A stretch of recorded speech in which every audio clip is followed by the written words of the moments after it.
पहले मैं तो यहाँ विलम्ब से पहुंचा, इसके लिए मैं जनता से और आयोजनकर्ता से और मंच पर जितने लोग बैठे हैं सभी लोगों से क्षमा चाहता हूँ। एक कार्यक्रम था उसमें विलम्ब हो गया।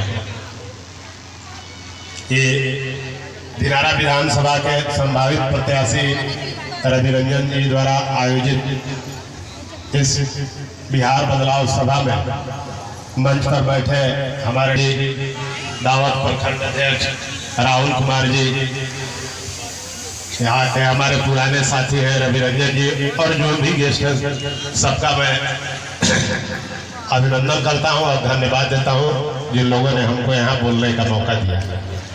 दोस्तों, मैं आप लोगों से बता देना चाहता हूँ कि मैं नेता नहीं हूँ। मैं 25 साल से पत्रकारिता कर रहा था। मैं एक अखबार में 25 साल पत्रकारिता किया हूँ, हिंदुस्तान अखबार में। मनोज जी हैं यहाँ सूरजपुरा के रिपोर्टर जो हमारे साथ काम किए हुए हैं, और हमने पत्रकारिता को छोड़कर बिहार में व्यवस्था परिवर्तन के लिए जनसुराज को चुना और जनसुराज का काम करना शुरू किया। इसलिए मैं जो बोलूँगा वो साफ सुथरा बोलूँगा, झूठ साच नहीं बोलूँगा। रवि रंजन जी ने जनसुराज के जिन संकल्पों को आप लोगों के सामने रखा, या सुनील जी ने रखा, या अन्य वक्ताओं ने जो रखा, मैं आप लोगों को एक चीज बता रहा हूँ कि इस बात की क्या गारंटी है कि जनसुराज की सरकार आएगी तो वह संकल्प पूरा होगा। इसकी कोई गारंटी है? अब तक तो जिन नेताओं को, जिन दलों को आप लोगों ने वोट दिया, उन दलों द्वारा किसी न किसी तरह का आश्वासन आपको दिया गया होगा, उसी आश्वासन पर आप वोट देते हैं। वही आश्वासन जनसुराज भी दे रहा है और उस पर आप लोग वोट दीजिएगा। तो इसकी कोई गारंटी नहीं है। और जनसुराज पार्टी या प्रशांत किशोर जी किसी मंच से, किसी सभा में वोट मांगते भी नहीं है कि आप वोट हमको दीजिए। लेकिन हमारे बीच, आपके बीच एक मजबूरी है कि आप बीमार हैं, आप बुखार से पीड़ित हैं, आप लगातार पैरासीटामोल और क्रोसिन का इस्तेमाल नहीं कर रहे हैं, आपका बुखार ठीक नहीं हो रहा। तो यदि आपके बाजार में कोई नई दवा आएगी तब जरूर आप सोचिएगा कि हम उस दवा का इस्तेमाल करें। तो यह जनसुराज जो है एक नई दवा है बिहार के लिए, जिसका बिहार के लोगों को एक बार इस्तेमाल जरूर करना चाहिए। हम लोग ये बताते हैं घूम करके।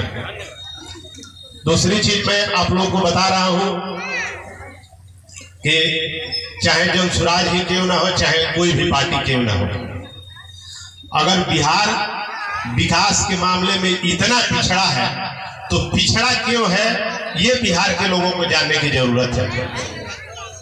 हम ये नहीं कह रहे कि आप जनसुराज में महिलाएं बैठी हैं, हर लोगों को पता है, हर घर में तवा पर रोटी पकता होगा, सब लोग जानते हैं। ये बताइए कि अगर रोटी बेल करके उसको तवा पर सिर्फ रख दीजिएगा तो रोटी पक जाएगा? नहीं पकेगा ना। उस रोटी को पकाने के लिए तवा पर रोटी को पलटना पड़ता है ना। सभी महिलाएं जानती हैं। हम लोग इतने बेवकूफ हैं, अगर आज हम किसी के सामने हाथ जोड़ने के लिए, किसी के सामने रोजगार मांगने के लिए, किसी के सामने सहायता मांगने के लिए मजबूर हैं, तो वो सिर्फ इसलिए मजबूर हैं कि हम लोगों ने कभी सत्ता का कमान पलटना नहीं सीखा रोटी की तरह। जिस दिन हम लोग रोटी की तरह सत्ता का कमान पलटना सीख जाएंगे, आपकी तमाम सुख सुविधाएं आपके पास स्वतः आ जाएगा और सारे राजनीतिक दल के लोग आपके पास दौड़ करके आएंगे और पहुंचेंगे। इसलिए मैं ये कह रहा हूं आप लोगों से कि कम से कम एक चीज सीखिए कि यदि जनसुराज को ही आप चुनते हैं, जनसुराज को ही वोट देते हैं, यदि 5 बरस में जनसुराज अपने वादा को पूरा नहीं करता है तो फिर 5 बरस बाद उसको पलट दीजिए। आज हमारे देश में वही राजनीतिकता किया, और हमने जो देखा, हमने जो सीखा है, हमने जो महसूस किया है, वो चीज मैं शेयर आप लोग के सामने कर रहा हूँ। मैं कोई भाषण देने नहीं आया हूँ और नहीं मैं कोई बहुत बड़ा लंबा चौड़ा घोषणा करने आया हूँ। अभी आज हमारे यहाँ देश में केरल सबसे विकसित राज्य में शामिल है, राजस्थान है, पंजाब है। आज हमारे यहाँ के लोग वहां जा रहे हैं। वो राज्य विकसित है जहाँ सत्ता हर 5 बरस में पलटा जाता है।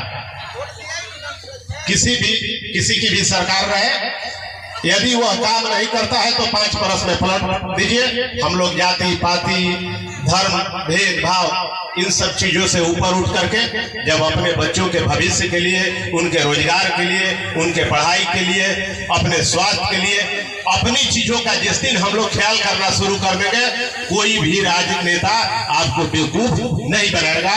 इसलिए कि उसको ये डर हो जाएगा कि यदि हम काम नहीं करेंगे तो 5 बरस में फिर ये हमको पलट देगा।